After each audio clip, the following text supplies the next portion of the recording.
HIMS is an absolutely fascinating company.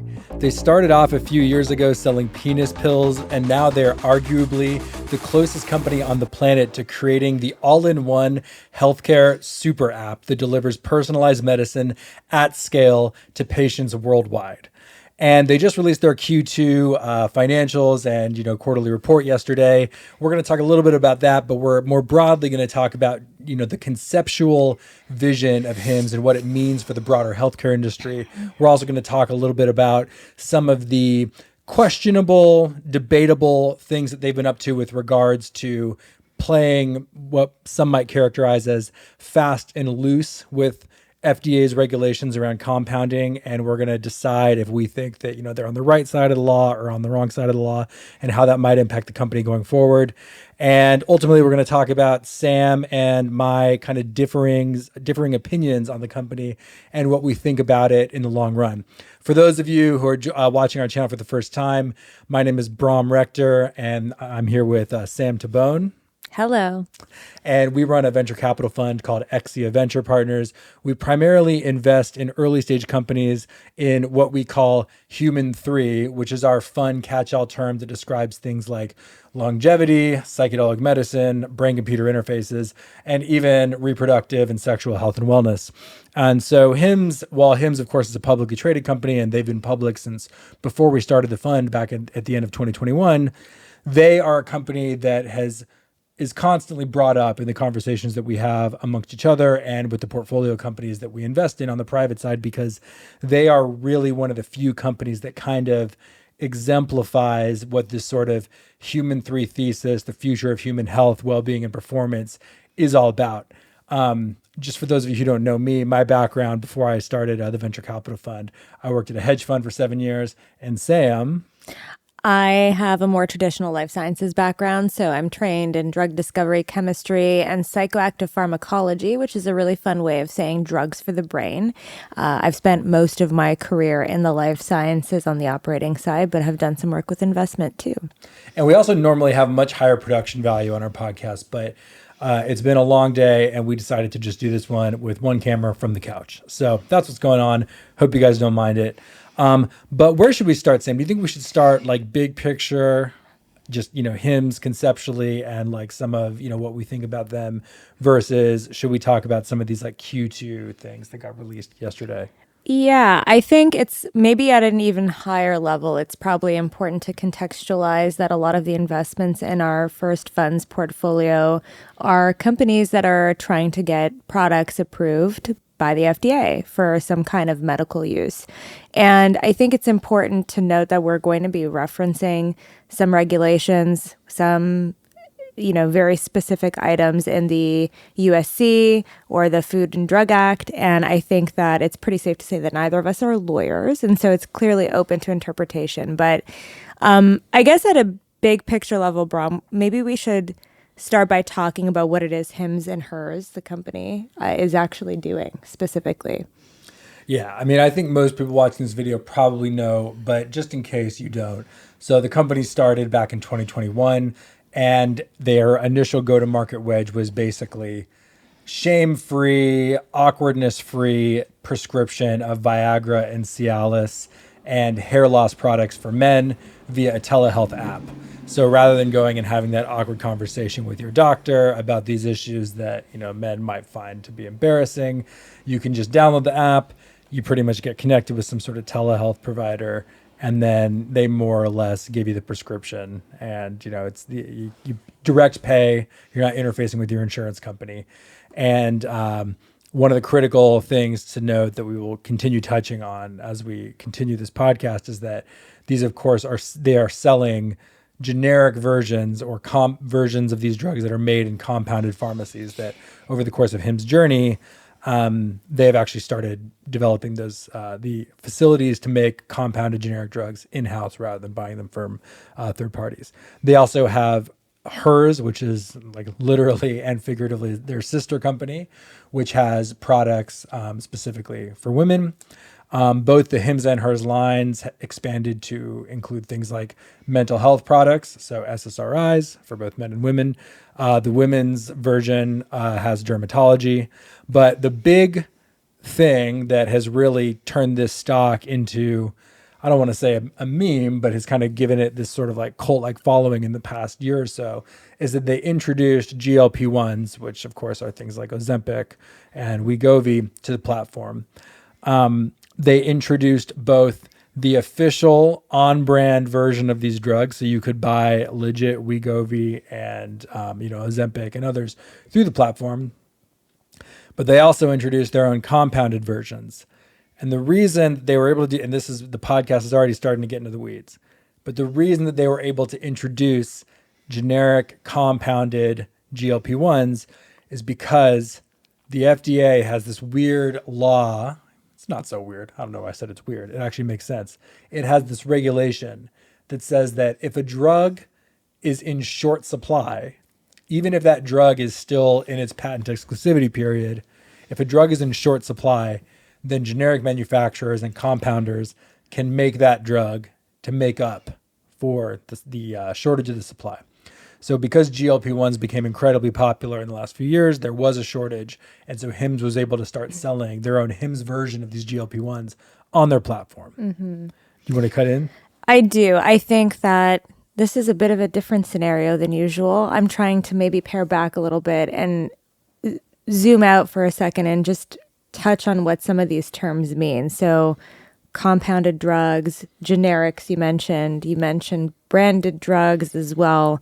And one of the things that for me, I did my master's degree, as I mentioned, in psychoactive pharmacology, but it was a pharmaceutical sciences degree. And we have courses where we learn about the law and the regulations, but we never really were taught how different companies take advantage of loopholes that exist in these regulations. And so I think, just to kind of like zoom out for a second, HIMS and HERS is claiming that this has been part of their strategy. But what Brom just mentioned, how they were taking the opportunity to basically start supplying some of these compounded versions of GLP-1 agonists to I guess, supply the demand that was there, that, Wegovy and Ozempic, so Eli Lilly and Novo Nordisk's drugs could not fulfill for the time being.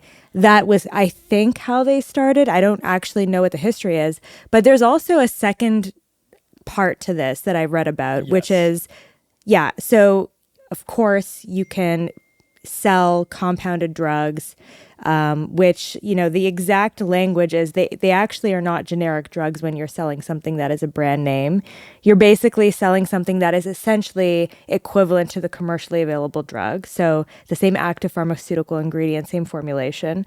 And then the second part of this regulation stipulates that you can also sell compounded versions of like equivalent drugs to the commercially available branded version if the existing forms of those drugs do not serve a patient's need. And I think this is where it starts to get a little bit confusing. So do you actually know if HIMS and HERS started with the initial claim around supplying the demand that could not be met, and then they moved to the second, like more shady area, or was it always both strategies? So my understanding is that it started off with just there was a shortage and we're fulfilling the shortage.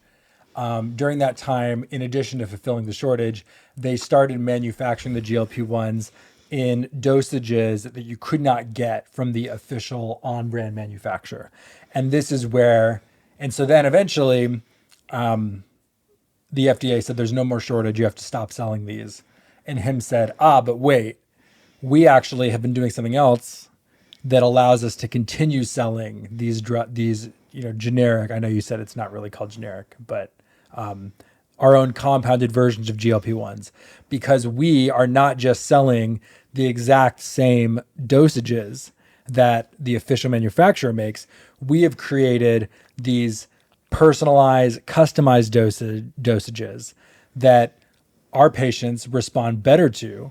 And they would argue that their patients, the HIMS patients, cannot tolerate the official dosages.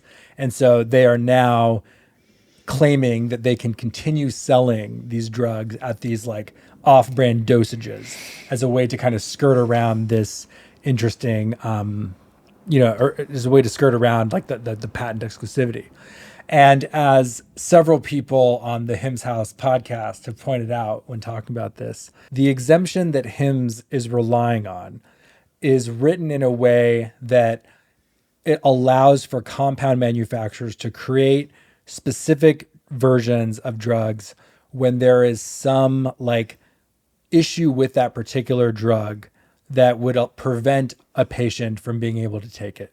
So the example that was given on one of the HIMS House podcasts that we watched was if there was a vaccine that someone needed, but they were allergic to one of the excipients that's in the standard form, or if there was a cancer drug that is made for adults, but they just happen to find a baby that, has this cancer that's normally only in adults.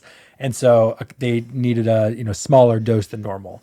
The regulation allows for compounding pharmacies to create these like special versions of drugs for these specific exemptions. Mm-hmm. But HIMS is playing very fast and loose with this regulation and saying, well, we found that our patients prefer the 6 milligram dose to the 5 milligram dose of the official drug. Yeah, there's so much to unpack with that. I mean, preference is one thing, but like having evidence, whether it be history of prior use of the branded drugs or specific biomarkers that correlate to specific dose response. I mean, that stuff is, as far as I'm concerned, again, I haven't gone deep here, but I don't think it's been done clinically in terms of the clinical studies at all with these other types of dosage forms. Right. Well, they are starting to do their own studies to try and justify it. But of course, you have to question, do they have their hand on the scale when because obviously they're incentivized for that research to have a specific result. So it's interesting because, I mean, like stepping back a bit again as well, I think in theory,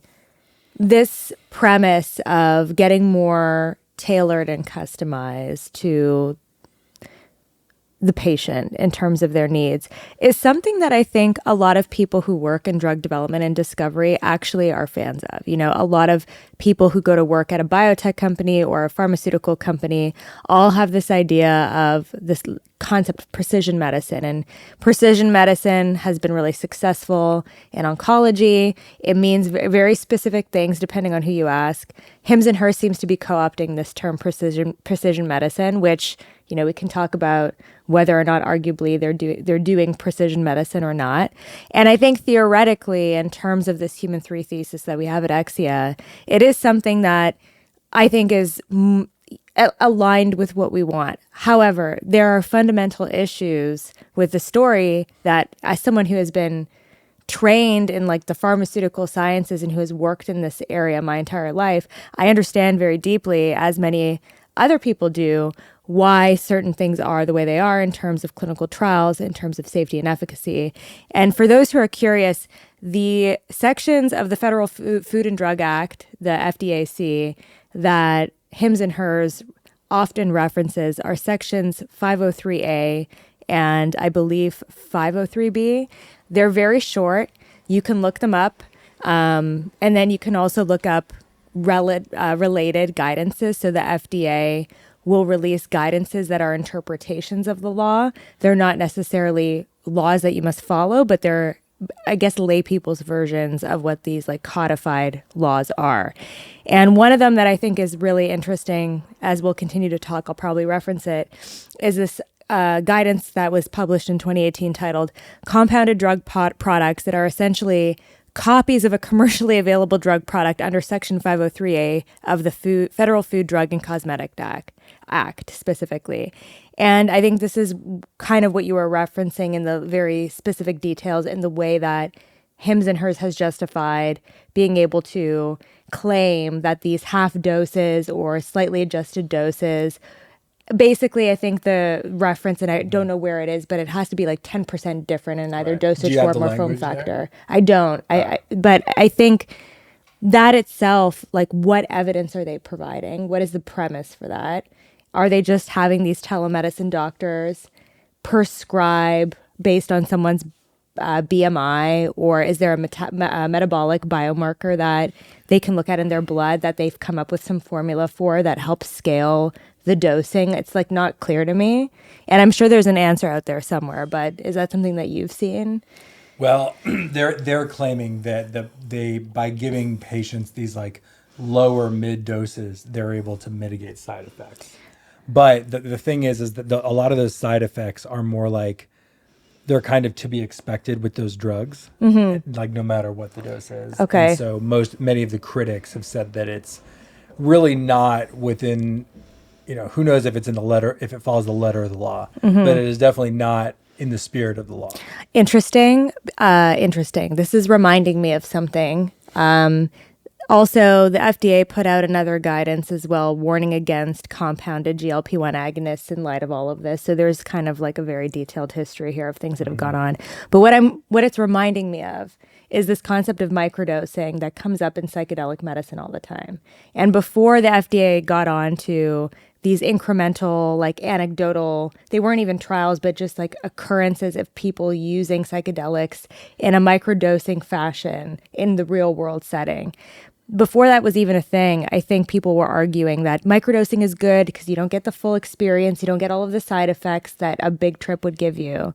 But it turns out that microdosing is actually very dangerous. In fact, it was so dangerous that the FDA put out a guidance saying that basically 5-HT2A agonists, which are what psychedelics are, if you dose them repeatedly, you can put yourself at risk of cardiotoxic liability because it also hits another receptor. And so I think that even though, and we're kind of going all over the place here, but one of the things I wanted to say is that even though clearly millions of people are on these GLP-1 agonists and pharmacovigilance, which is like the post-marketing surveillance of a drug in the real world, is clearly probably very robust. I feel like we still don't really know what some of the long-term side effects of these things are, especially in low dose scenarios. And I want to talk about someone I know who is on a GLP-1 and their habits with it. And that's like a separate story. But basically, it's just like if you're enabling the consumer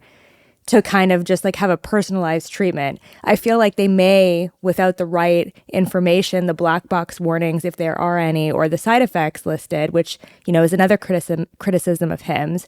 But I feel like if a consumer is enabled to have this customized dosing regimen, they may feel very well within their right to kind of change their dosing on an ad hoc basis without physician's guidance, So I think there's a lot to be said about the existing side effects of GLP-1s. And I have I'm fundamentally torn with this idea of enabling the patient in a very bespoke way, but then also doing it in a almost kind of sort of blind way. I don't really know if you agree with me or not on that.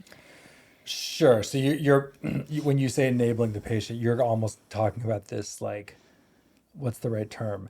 Like demand-centric model of medicine where patients just say, I want this drug.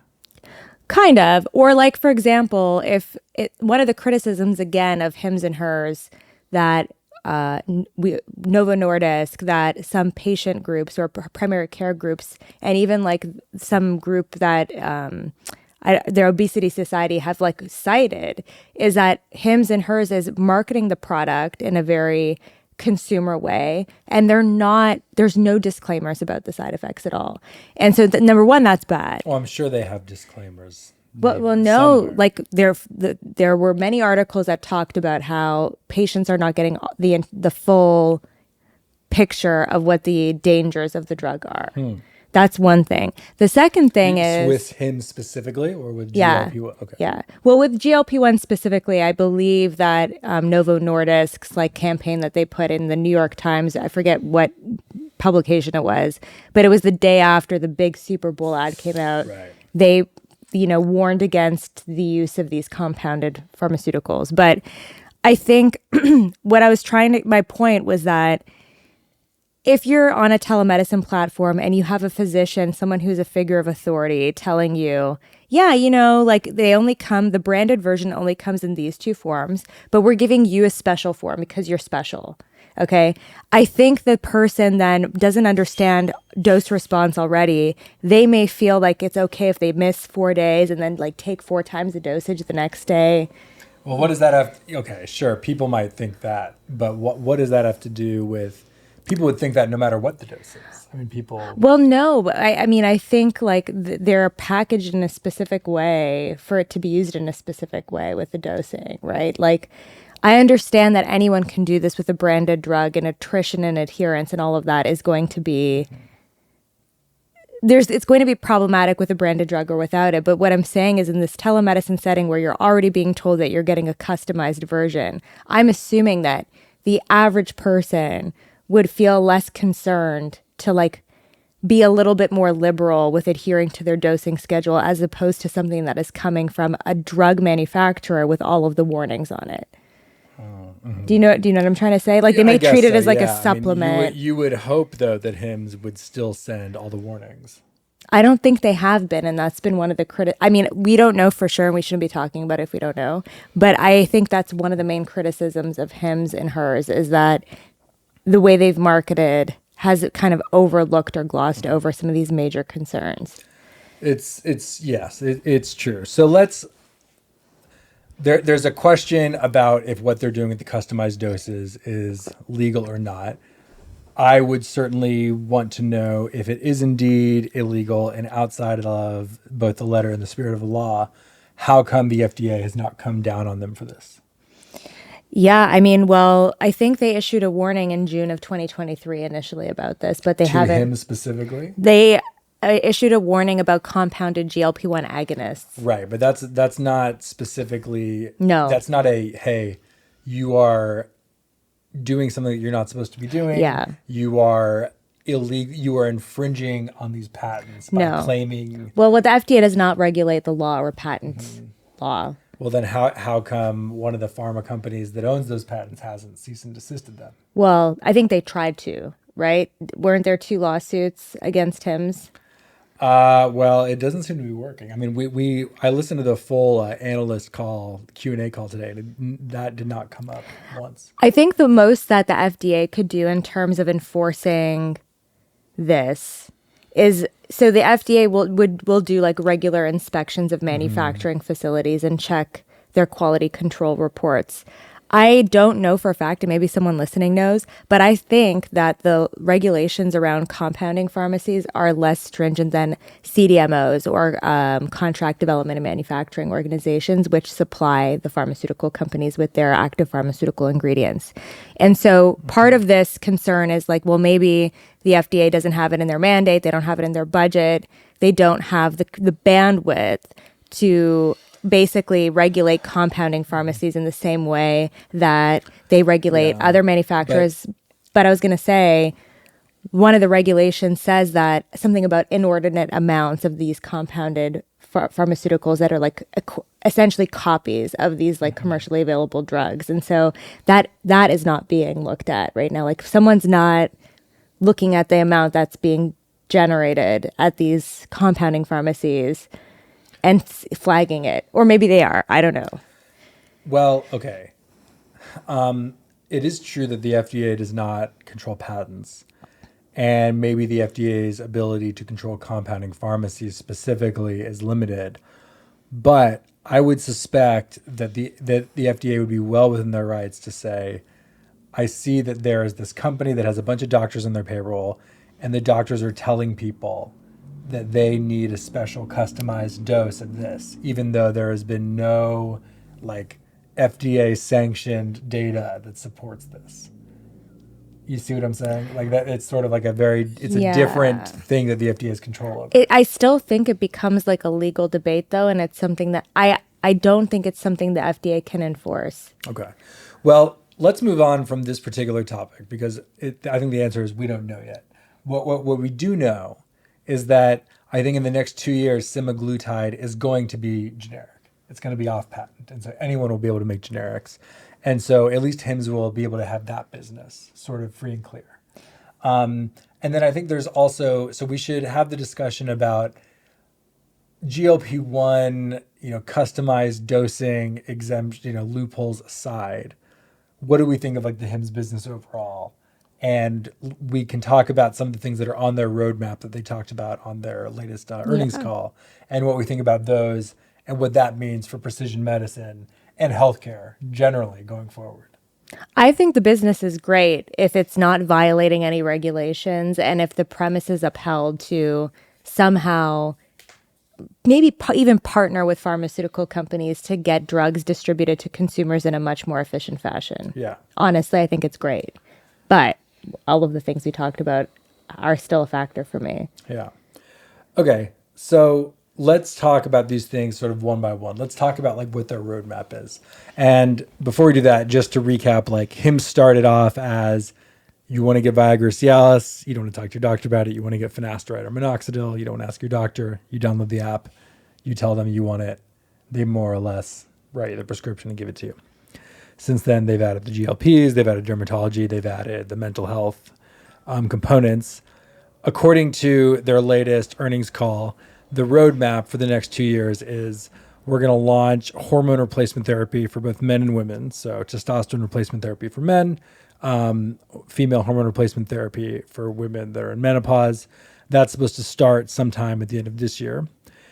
To some extent, contemporaneously, it seems like they're going to launch some sort of blood testing service. And that kind of makes sense because I think in order to diagnose someone with like low testosterone, you probably need to get their testosterone levels checked. One thing that they did not say was whether those blood tests were going to be like a kit that shows up in your mailbox that you prick your finger with, or if it was going to be a prescription, or an order to go to Quest or LabCorp and get a bunch of vials drawn by a phlebotomist so that they can run a much more comprehensive and robust set of biomarkers. Do you have any like strong opinions on that? I have a strong opinion on the use of the term precision medicine. But that aside, I think that when it sounds interesting and it sounds like a way to more efficiently even like aggregate electronic health records too with the biomarker data. Mm-hmm. And from that point of view, I am kind of excited in terms of what can be done if this is implemented successfully in like 5 to 10 years or maybe even sooner in terms of utilizing that data for like better therapeutics development.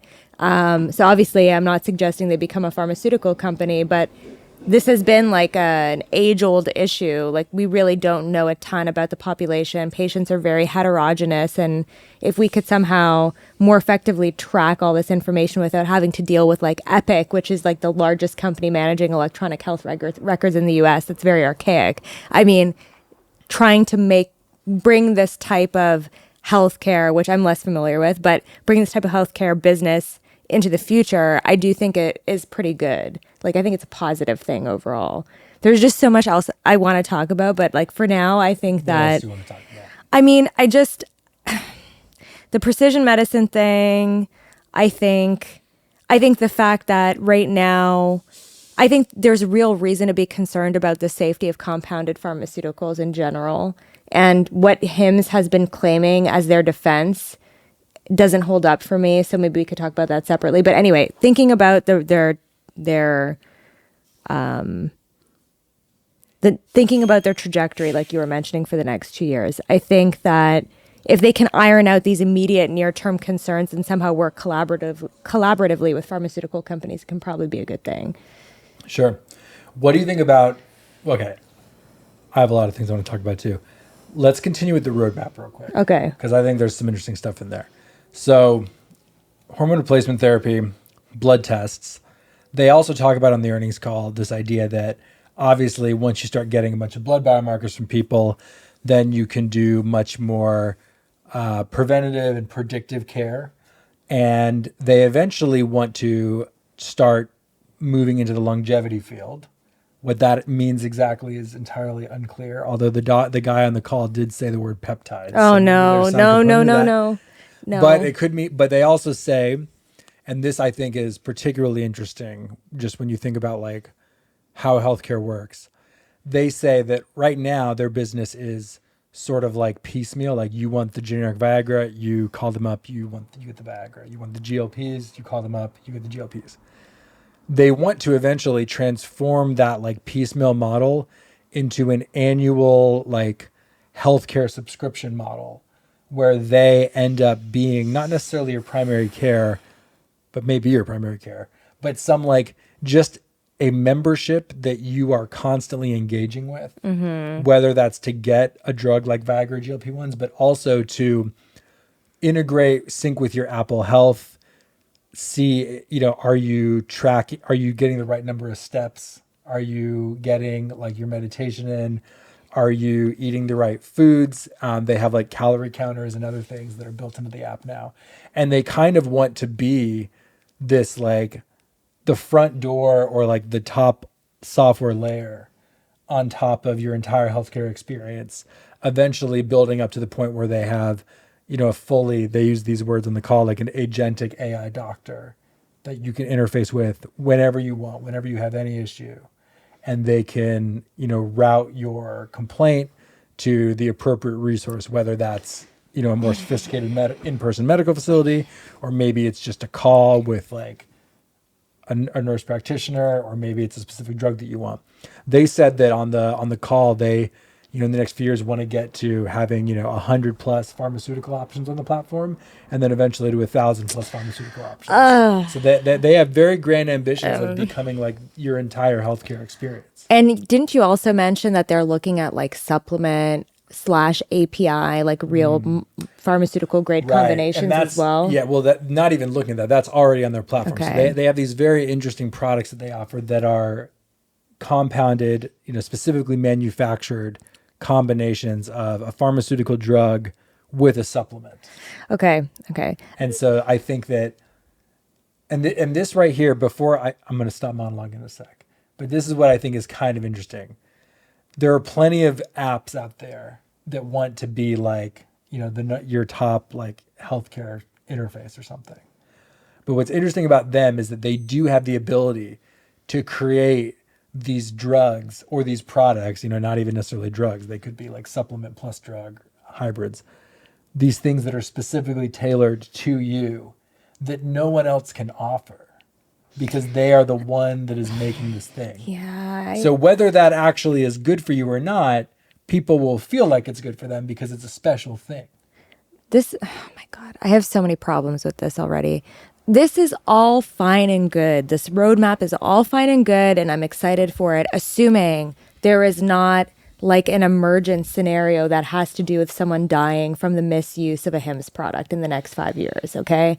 Everyone remembers like the Ryan Hyde Act and like the issue that telemedicine with ketamine gave. Obviously, it's a psychoactive drug, so it's not the same, but HIMS is offering psychoactive drugs on their platform. So, oh my God, so many places to start. I think that the quest is noble. Because as it stands right now, trying to get the perfect combination of care for yourself is not easy. It's expensive. It's time consuming. And for the average individual, it's not feasible, period. So I think the mission is noble. I'm not saying it's not. I also think that, like people don't realize that. I think this just sounds like an oversimplification, but like molecules, peptides, which are essentially large molecules, like these are not food items. They are not supplements that you can just take without repercussion. It's interfacing with your biology. They're designed, hundreds of millions of dollars are spent on designing these drugs to interface with your biology in a very specific way. And so to expect that you could just like take them in many different types of combinations and maybe even co-administered with supplements, which, by the way, they need to do drug and drug-food interactions for that type of thing, for that to be deemed safe. I mean, like, I'm just so concerned about all of this. And I think at the end of the day, let me just like be a little bit more optimistic. If it's achievable, what I'm more concerned about is trying to allocate insights on the phenotypic side. So like the behavioral changes, the health changes, the calorie counting, based on and attribute them to drug-induced changes in the body when you have so many things happening, like so many combinations of products that you're on. I think the other thing I want to talk about right now is like philosophically how damaging this is overall, I think in the long term, in terms of like this idea of enabling people to like take random peptides that aren't necessarily approved for anything. Well, they're not offering that. But if that's the direction it's Well, moving maybe, in. yeah, I don't know. He did say peptide on the call. I was a little bit surprised by that, and there was no follow-up on that point. For those listening, like the world of like experimental peptides, don't get us wrong. We are excited about the future of human health, well-being, and performance. We want to invest in things that not just help make you less sick, but make you better than you are today. In that world, there also exists a lot of bad actors, a lot of like terrible science that's not even science at all, that has sent people to hospital, put them on ventilators, and like people almost die from taking these things that are like essentially research compounds. And so as an aside, I'm going to put it in a box for us to discuss later. I think we need to go back and talk about the quality of drug manufacturing and the quality control that goes into research chemicals versus compounded drugs versus actually branded drugs, because they're all very different. And people, the average person will just like assume that they're all created equally, but they're not. That being said, I'm excited about the roadmap. And I think this idea of them becoming this like, how did you refer to it? Like the first layer? The top layer, the super layer on top of your entire healthcare experience.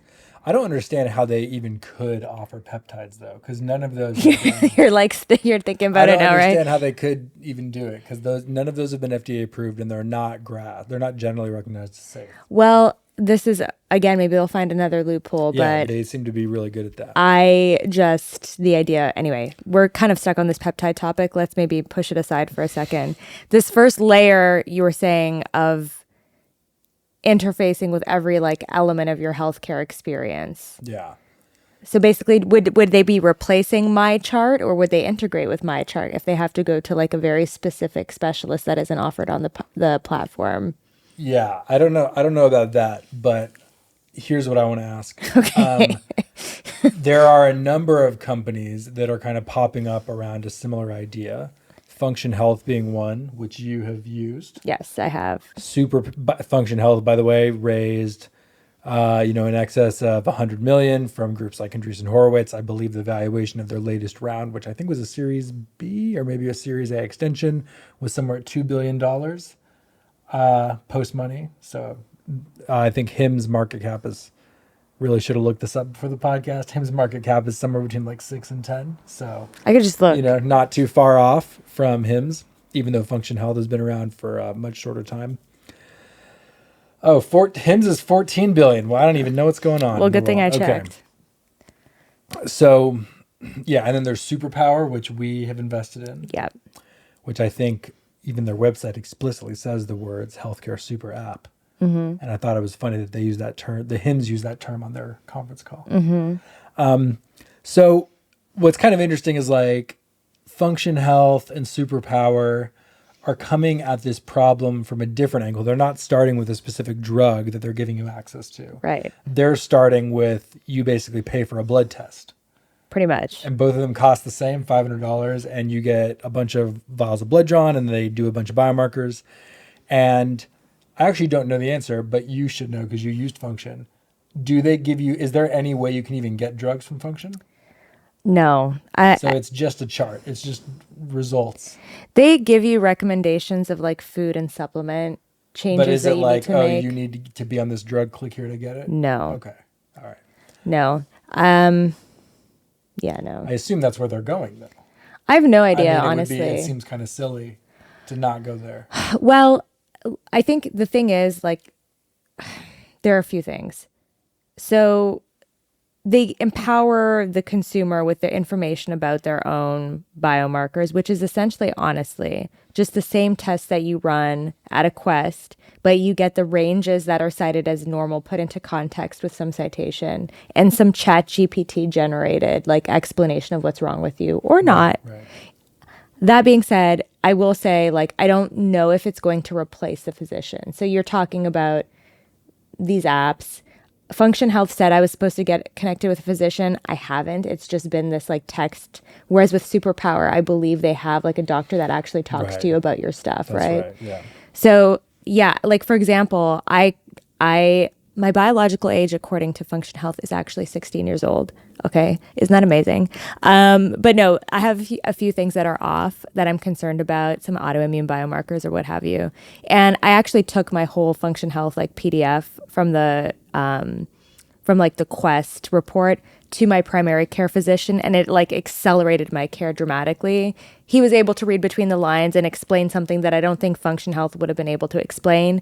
But in essence, what I'm trying to say is that it accelerated my healthcare, even just as is. But I don't think Function Health has any intention to add. I mean, I don't know. I don't think it has any intention to add to the vertical integration of the healthcare experience. I think they keep stacking things in terms of new information you can get about yourself. You can get like a full body fMRI, I think now, right? Or a full body MRI. I think that the diagnostics as a business, pure diagnostics seems like a bad business because eventually people get bored of getting new diagnostic information unless there's something they can do about it. Or they get depressed. Sure. Yeah. So the point is, if you tell someone, oh, your diagnostics are horrible, and then they say, what do I do? And you say, I don't know. That's not great. You need to be able to sell them the cure. So here's my question. In light of the fact that HIMS exists and has this whole roadmap and Function Health and Superpower exist, is there room for all three of those to exist in a significant way? Or do they eventually, if they want to keep growing as businesses, do they all have to start doing the same thing? No, I think they can coexist. How so? Tell me. I mean, the two general camps. I'm not talking about every single company that's operating can like coexist. I'm talking about these two. Yeah. I think that this goes back to my issue that I said I had with the term precision medicine and the way that HIMS is using it. So to me, precision medicine means basically gathering as much information about the individual as possible and linking their biology and their constitution to a very specific subtype of a disease, and then targeting that subtype of a disease with a very specific treatment. And I think the only way for us to get better at that is by collecting as much information about the individual as possible. Mm-hmm. And so in order to develop better therapeutics, I think the second camp, the Function Healths and the Superpowers, they're going to be enabling consumers to enter this prophylactic treatment window where they can prevent disease. But I think ultimately, like the ultimate, I guess, manifestation of like the data that these companies collect can be used to develop really powerful therapeutics. Well, yes, in theory. But developing drugs is very hard. Well, I'm not saying 23andMe said that they were going to use their data to develop drugs and they didn't do anything. Well, okay, but it's the philosophy behind, it's the premise of like what that company is actually doing. They're collecting information about the individual and their individual issues. But just to be clear, like if we're talking from like a short, like a 5-year time horizon from a business perspective, what makes these businesses continue to grow in their, both revenue and like bottom line? When you consider that HIMS started off being like drug focused, it's like cure focused, right? Mm-hmm. It starts off being, I want Viagra, I'm going to call these people and get Viagra. And now they're realizing that in order to keep growing, they have to expand to testing. Yes, I see what you're getting. And then on the other hand, you have Superpower and Function, which are starting with the diagnostics. Mm-hmm. But over time, presumably they're going to have to start adding the drug side. And both of these, one is HIMS is starting at the drug side, Superpower and Function are starting at the diagnostic side, but presumably they're both going to end up doing both. And when you consider the fact that these are all direct-to-consumer companies that all have to spend money on advertising, that all have to try and get these people into the top of their funnel, is there a world where like both Function and HIMS could be multi-billion, $10+ billion market cap companies growing at rates that make Wall Street happy? Or Superpower and HIMS. Yeah. That's right. I know what you're saying. I was getting very philosophical with, I still want to talk about this idea of like what precision medicine actually is, but I think that in the next 5 years, both camps will try to build business function to compete with the other. I don't think that either of them will get good at doing both. Because even though you said they're both marketing-driven businesses, they're trying to capture the consumer. I think that the logistics and OpEx that has to do with managing those two types of functions are very different. And I think the stakeholders, to elaborate on my argument and then tell me why I'm right or wrong, but I think like the stakeholders involved with a superpower or function health, you get a lot of people who are extreme specialists there trying to build out a different module for like brain health or longevity or sports medicine and injury. And it's all tailored to the individual with specialists. Whereas with HIMS and HERS, I feel like they have like 1,500 like general physicians that are like basically trying to replace the primary care physician by filling in the blanks about the holistic view of the person, which I know Superpower and Function Health can do as well with their functional medicine doctors and their primary care physicians that specialize in, like looking at the whole or network medicine, if you will. But I still think that fundamentally they're different. For example, if HIMS and HERS moves towards this like legitimate like pharma partnered business model, doing partnerships with a pharmaceutical company is very different than partnering with a tech company to get their like headset or diagnostic on the Superpower platform. Like it's a very different set of skills. And maybe I'm wrong. Maybe I'm like overly complicating it. And maybe it's just simple. But I just don't. One is very patient centric with specialist, and then the other for me is like, well, here's the best of what we have. We know these medicines are not good enough, but we're going to work within the bounds of that and just like figure out what to do with you. Yeah. Well, so you're saying that you think that basically Superpower and Function are able to continue growing by just focusing on adding new diagnostic capabilities? Adding that, but also more like high touch experiences with specialists. Like, I don't know if Function Health will do that, but it sounds like that's the direction Superpower is moving in. Yeah. I mean, yes, that is what it seems. That's what seems to be the case. But I think that this is maybe a bit of a cynical or maybe just realistic view of like the world and how it works. But I think generally people just kind of want the drug. People already know what drugs they want, and they want to get them. And the diagnostics and like the high touch physician stuff appeals to a pretty small number of people compared to the number of people that, for example, say, I know I want a GLP-1, give it to me. Yeah, I mean, you have a point. So, and for that matter, I know I want hormone replacement therapy, give it to me. You have a point. I guess then, are we assuming that that same small percentage of people are the same small percentage of people that care about like human enhancement and like preventative health? Well, human enhancement is on the drug end of the spectrum. Human enhancement, in theory, diagnostics and advanced diagnostics plays a role there, but like diagnosing doesn't enhance you. Right. But there's like a type A, like 0.1% of people. I was just saying, is this like your point that basically there's a small percentage of people who will use that to enhance themselves? The diagnoses. Yeah. Yeah, but even if you look at just the like enhancer subgroup or like consumer user avatar, whatever you want to call it, I would bet the majority of those folks would still rather go to someone who can give them the drug and not just the diagnosis. Mm-hmm. Yeah, I see what you're saying. Is there a partnership that happens with HIMS and HERS and Superpower?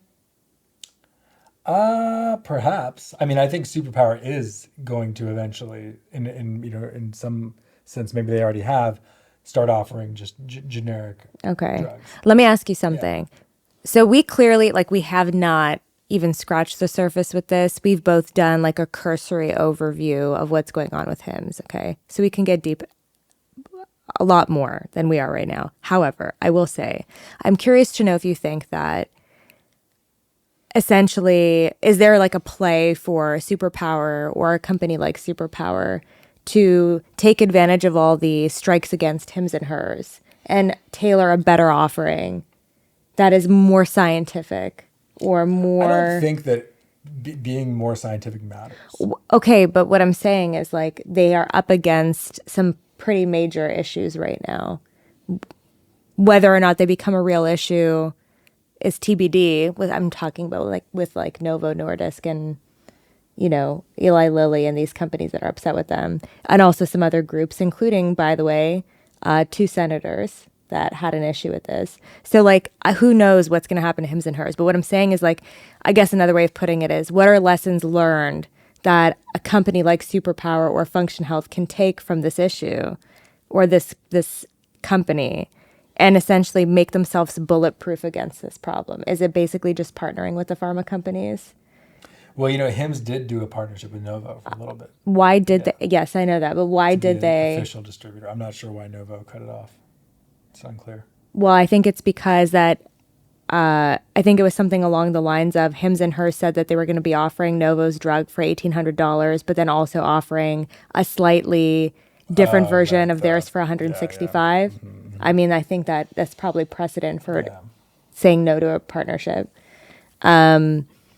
So anyway, what I'm trying to say is, like, fundamentally is that I do think there is room to be a little bit more scientific with this, and maybe, like, assure people that they're not going to be, misdiagnosed or overprescribed or misprescribed or something like that based on the biomarkers that are there. It's just, like, obvious to me. If there's a company that's already built the infrastructure to collect biomarkers and make inferences about your health, they're probably in a better position today than HIMS is to be making decisions about the drugs that are on the platform. Would you agree? Maybe.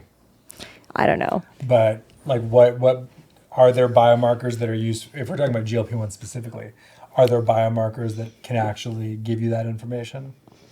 That's a good question. Validated? Well, no, I don't know. That's a good question. This is why I was wondering, like, what HIMS and hers defense is, the company's defense is, in saying that the different versions of the drugs that they're offering are somehow better for the patient. Like, how do they know that? That's why I was saying, is it based on body mass index? Is there a metabolic biomarker specifically? I don't know. But if you have all this data and, like, every person in your platform has over 120 biomarkers analyzed already, can you do some kind of, like, machine learning to figure out? Maybe, but I think the counterpoint is that it's probably relatively easy if you're HIMS and you want to start getting everyone the same 100 biomarkers that Function offers, you can easily add that capability. I mean, yeah, I'm sure. Right, Quest in LabCorp is everywhere, so you just need to write an order for those biomarkers. So and this is probably, forgive me, a little bit of an oversimplification, but is Function Health's, like, real bread and butter just an exclusivity agreement with Quest? It's not exclusive because other people use them too. And you can also just go directly to Quest and buy it yourself. Yeah, it's just the convenience factor of having it all in one place, I guess. It's a dashboard for Quest. Yeah, I don't know. So going back to this question of, like, can they all exist simultaneously? When you consider the fact that HIMS, based on their most recent, if you look at their, 3 or 4 years of financials, every year they've spent somewhere between, like, 43% and 50% of their revenue on marketing. Or I guess the more proper way to say that is their sales and marketing has been equivalent to about between 43 and 50% of their top line revenue, which is a very high number. Most companies do not spend such a high amount of money on sales and marketing as a percentage of revenue. This is signs of a company that is really, I don't want to say desperate, but they clearly need to spend a lot to grow. It costs a lot of money to grow. So I have to assume that other companies that are playing in the same space are probably also spending relatively high dollars, relative to their revenue on marketing and growth. So does this end up just being like a race to the bottom in terms of who's better at marketing, who can, like, do they start trying to undercut each other on price as a way to steal customers from each other? It seems hard to imagine a world where, like, a bunch of companies like this can exist with healthy margins that are not constantly trying to cannibalize each other's customer base. It's an interesting point. I haven't really thought about it until now. I mean, I've been thinking about it since you posed the question, but I don't know. Maybe I guess whoever has the most familiarity or like celebrity association might win. That's interesting. I mean, because this is one thing that's somewhat surprising about HIMS is that they don't have like a single celebrity star power that's driving them. Whereas Function has Mark Hyman, right, who's kind of like the face. Well, I think there are some regulations around advertising, even compounded pharmaceuticals, and like the ethics behind it specifically. I believe, I forget who it was when I was reading this article. It was the Alliance of Pharmacy Compounders. They released a statement in support of Hims and Hers, saying that basically, and this was in response to the marketing campaign that they ran during the Super Bowl that some like criticized as unethical. And this Alliance of Pharmacy Compounders basically was like, well, compounded pharmaceuticals don't follow the same marketing requirements that branded drugs do, which I know is true, but I think overall, like claiming that they can be even more liberal with the marketing. yeah, but I feel like there is, and I don't know what in Canada, and don't ask me why I know this, but in Canada there's this organization called PAB, which is the Pharmaceutical Advertising Something Standard Board, and basically they govern how any kind of pharmaceutical product that has a product monograph, which means like it could be a compounded pharmaceutical too, can be marketed. And I know they're a little bit more liberal in the States, but I don't know exactly what the laws are around having like celebrity endorsement. I mean, but we've seen Lady Gaga and Khloe Kardashian endorse the migraine drugs. Right. So I guess there really wouldn't be anything. No problem with that, really, as long as they're really diagnosed with something. Do they even have to really be diagnosed with something? I think so, yeah. But you see all the time in TV commercials for pharmaceuticals, it'll have that little thing at the bottom that says like, paid actors, not real customers. Yeah, I just talked myself in a circle. By the way, whenever you see the couch, just know it's going to be a little bit more of a casual podcast where we're kind of like free form thinking, because I feel like I just talked myself in a circle there. Yeah, okay. So going back to your question, can the diagnostics first and the drug first companies coexist, or are they going to cannibalize each other instead? If the diagnostics companies first lean more on the prophylactic, preventative medicine, natural products angle, if they lean more on that and like become anti-drug hubs, which I don't know if they will or not, then perhaps maybe there's room to coexist. But I think now that I think about it, I think maybe you're right. I do think that they might have to kind of coalesce at some point. Seems obvious that they have to. I don't know if it's obvious. I mean, I have some concern about Hims and Hers like longevity as a company right now because of all the issues that they have going on. And so if for whatever reason they like die in the next couple of years, then that business model might not be so attractive to somebody else again anyway. And so I don't know if companies would get started doing the same thing after that. Well, we're talking about just, yes, maybe new companies wouldn't. But there are plenty of other telehealth companies like Sesame, which, by the way, the current head of the FDA, Markey or whatever his name is, used to be their chief medical officer, and they do compounded GLP-1s. So it seems like there's like some friendly people in positions of power when it comes to the telehealth compounder world. I definitely don't think I know enough about this space to make any kind of like sophisticated comment or have an opinion on it. But yeah, I don't know. I think now that you mention it, is there even is there a world in which a few bad situations kind of prevent any of these companies from growing at all? So what I mean by what would that look like? I don't know. Like, okay, so I'm really excited about all of this, despite my cynical remarks. I think it's good. I can't really like explain why here because it's going to take so long, but this idea of like enabling real world precision medicine is important. I also have some concerns simultaneously about the like make American biotech accelerate, this idea of like maybe being anti-science, vaccines are bad, I kind of all commingling and coalescing into this like phenomena that is a zeitgeist, which basically says traditional medicine is bad. Traditional physicians don't know what they're talking about. Big pharma wants to kill you. The system wants to kill you. You have no choice but to like move on to this new era of medicine, which is basically like go direct to consumer. Don't listen to your doctors. I have concerns about that. Sure. And I know that's a bit of a non sequitur, but I think it's relevant here regarding what you're asking. Yeah. But it's just marketing.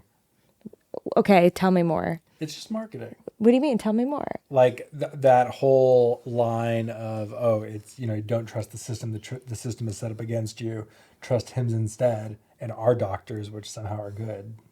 That's just marketing. It's just marketing, but there's people who will now take these dumb research chemical peptides because they think they're invincible and have an allergic reaction. Like, I mean, it's concerning to me. I amalgamate it in my mind, probably erroneously, because like it's just so. Anyway, okay, let me explain something else. The marketing, where it's like the system is basically programmed to make you sick. The pharma companies are basically like gouging you. They're price gouging you. Like fundamentally, what's ironic about all of this is that messaging is basically telling the person who needs to lose weight, that wants a GLP-1, like, you can't do anything about anything. You're not autonomous at all. It's not your fault that the food you eat is making you like overweight. It's not your fault that the doctor you go to doesn't know how to get you a cheaper GLP-1 that's compounded. Like, it makes the consumer or the patient, whatever context it is, seem so helpless. And that coupled with this like idea that traditional medicine is bad makes me concerned about like the safety and just like the general wellness of individuals that try to like, take matters into their own hands nowadays. And so I'm saying all of this because I wonder if there's going to be like an episode or two that get sensationalized that kind of basically inflate this sentiment that I have, and be weaponized. I mean, okay, I don't know that I disagree. Well, I sort of disagree with this idea that like it infantilizes people. Like I think it more just speaks to something that people know is true. Like don't you think that the system is kind of set up against people to make it hard to be healthy? Especially with like food and how it's engineered by teams of highly paid flavor researchers to be addictive. Yes, I definitely don't have a popular opinion in that I think people can have it well within themselves to like make better choices. Sure, everyone can make better choices, Yeah. but like the deck is stacked against you. There is a $100 billion plus effort to like try to make you not make good choices. And there is no countervailing force.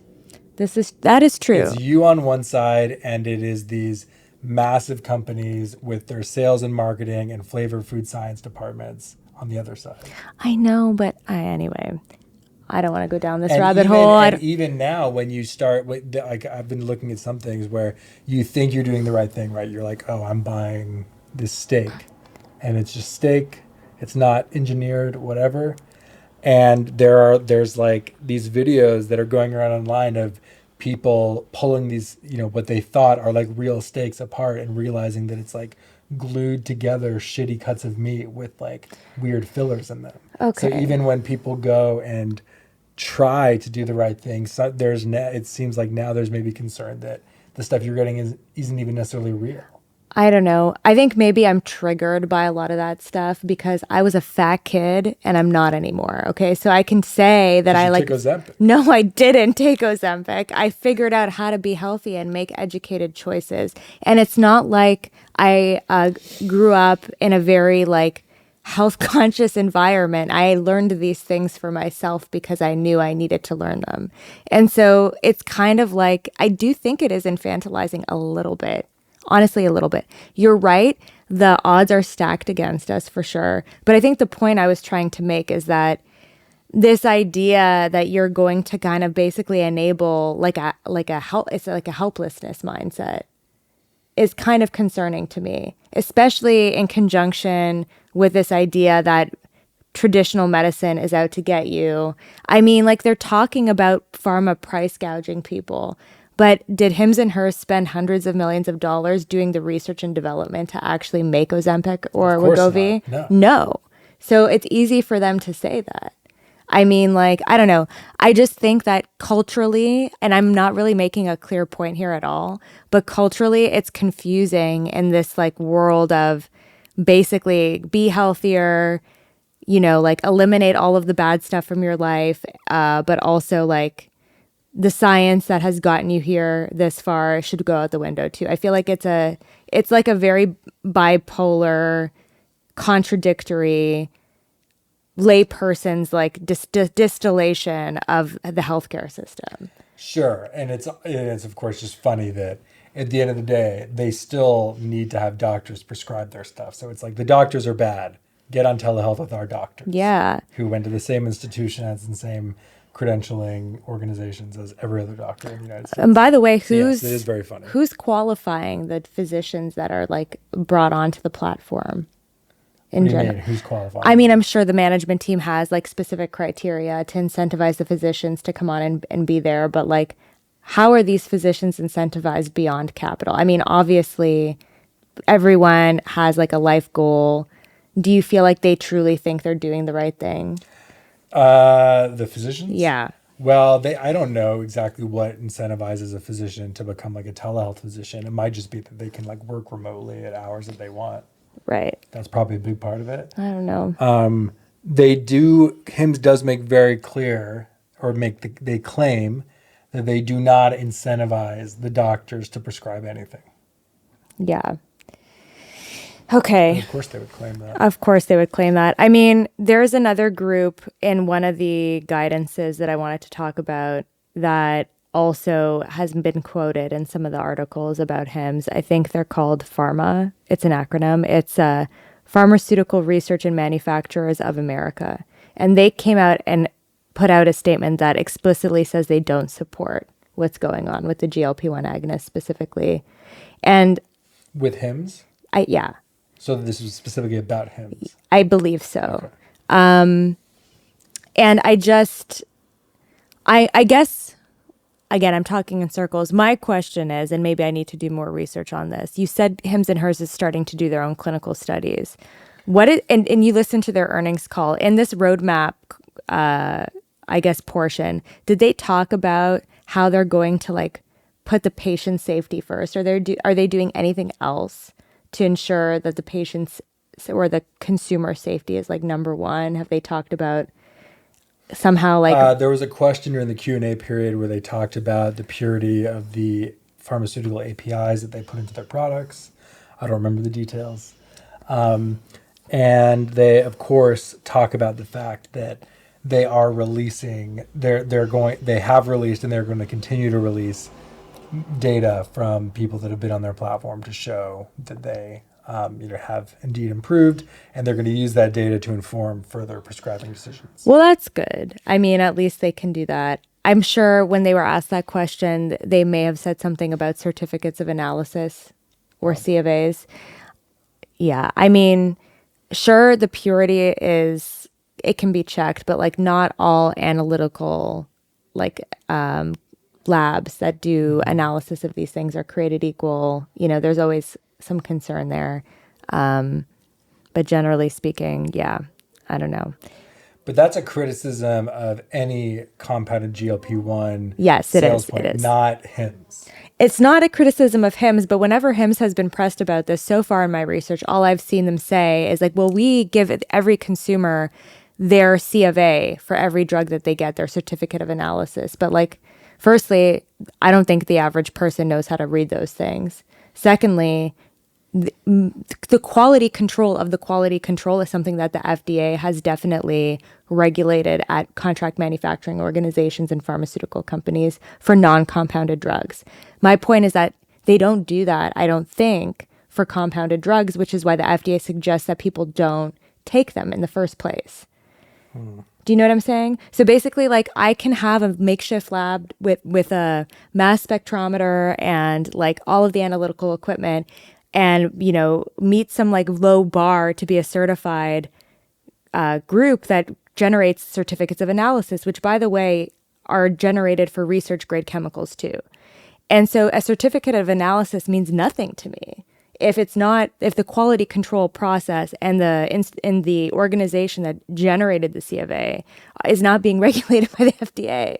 It just like, I could have some like technician that maybe lied about their credentials and like somehow, like made a fraudulent C of A inadvertently, or they missed an excipient or something like that. And that's why compounding pharmacies are not, this is why the FDA literally put out that guidance and said, we don't recommend doing this. And so again, going back to something that I read somewhere, which was about the regulation saying that an inordinate amount of compounded drugs are like not allowed. I think it's because once you get past a certain critical mass of like compounded drug product, you're putting like the general population at risk for like more adverse events, more so than the actual branded drug. Okay.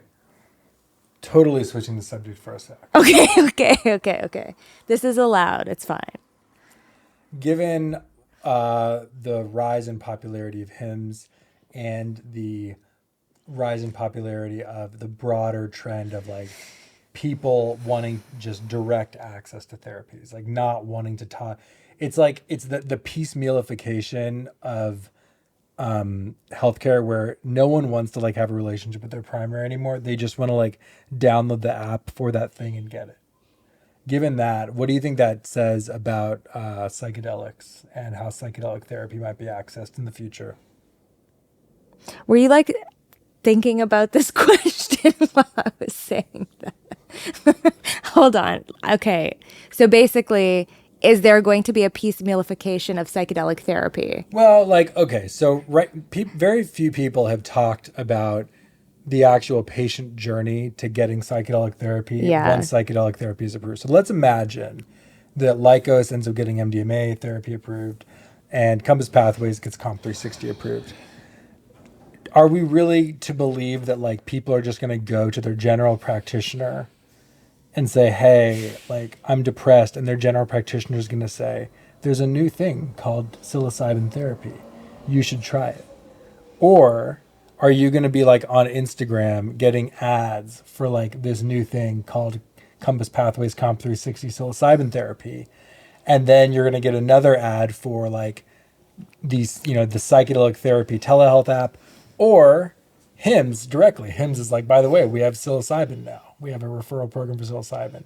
And you're just going to go on, a telehealth doctor is going to say that you meet the criteria in like 10 minutes, and they're going to refer you to the place where you actually do the guided psychedelic experience. Man, I don't know.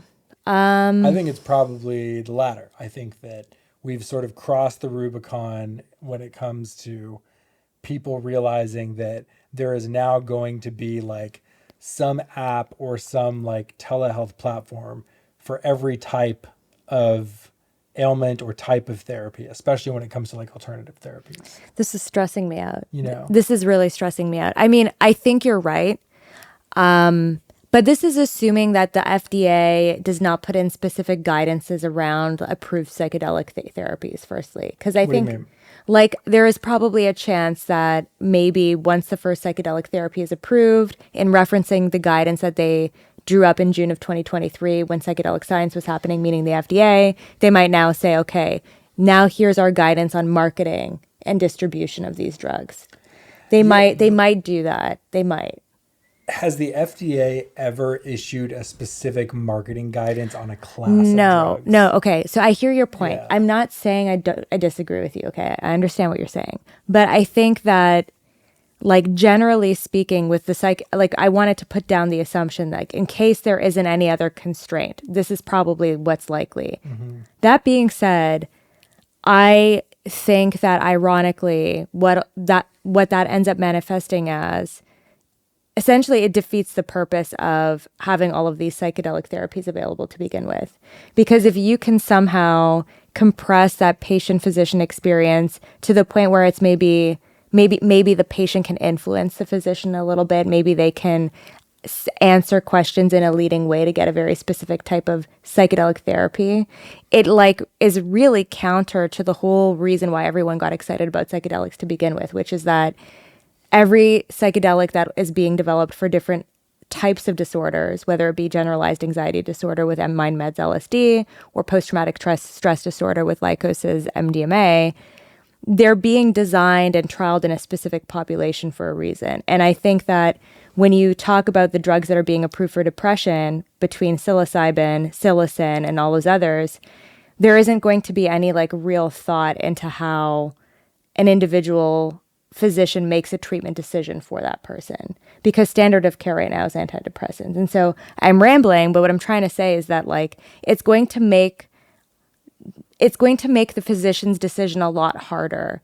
Up until now, it's been very difficult for physicians to prescribe antidepressants. It's a trial and error process. We're moving into an era where I think there is some idea that if we use some treatment decision-making aids, some technology to basically, before a person is even dosed, figure out which drug they're most likely to have success from and to be the most safe with, that like prevents them from going down this trial and error rabbit hole. And psychedelics, that this is part of the cultural movement of like frontier neuropsychiatry.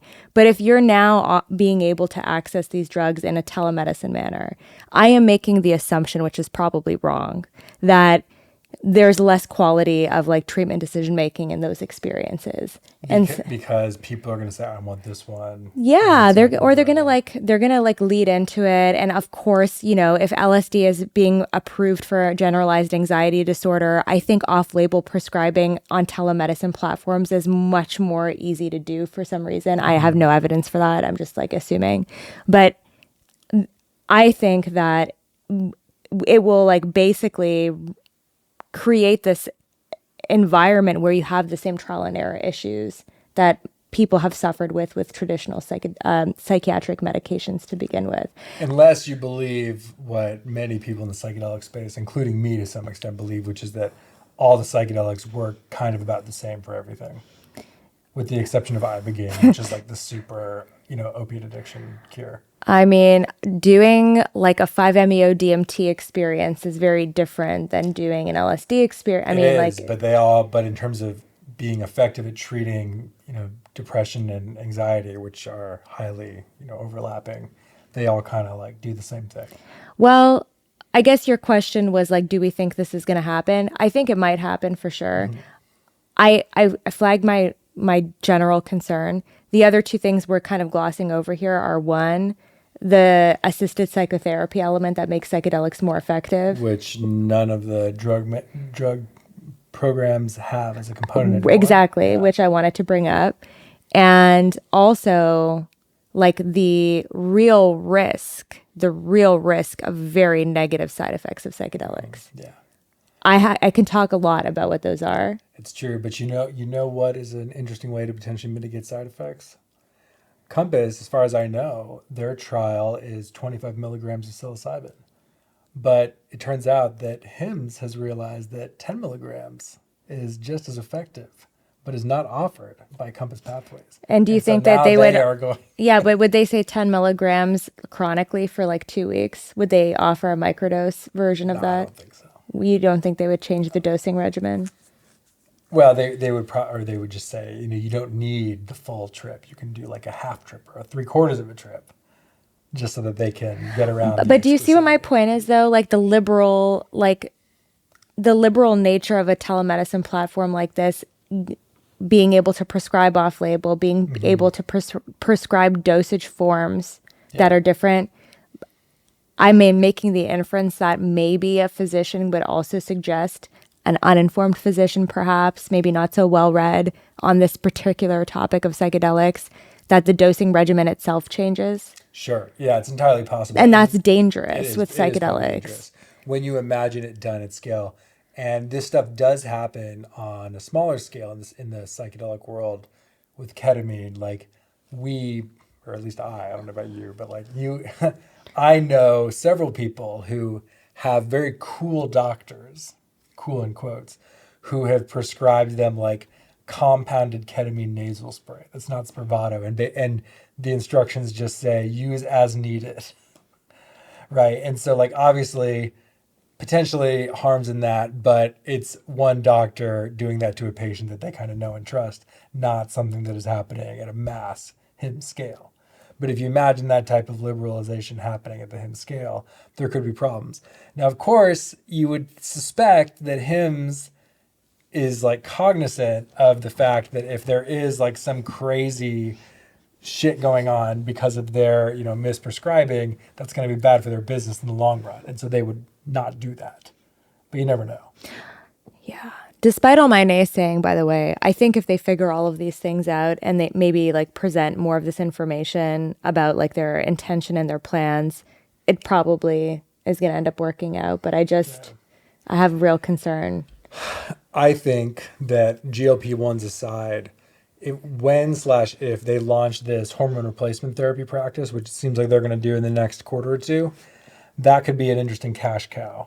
Because at least on the male side, once you start HRT, it's pretty hard to get off. And so those customers, in theory, should be very sticky.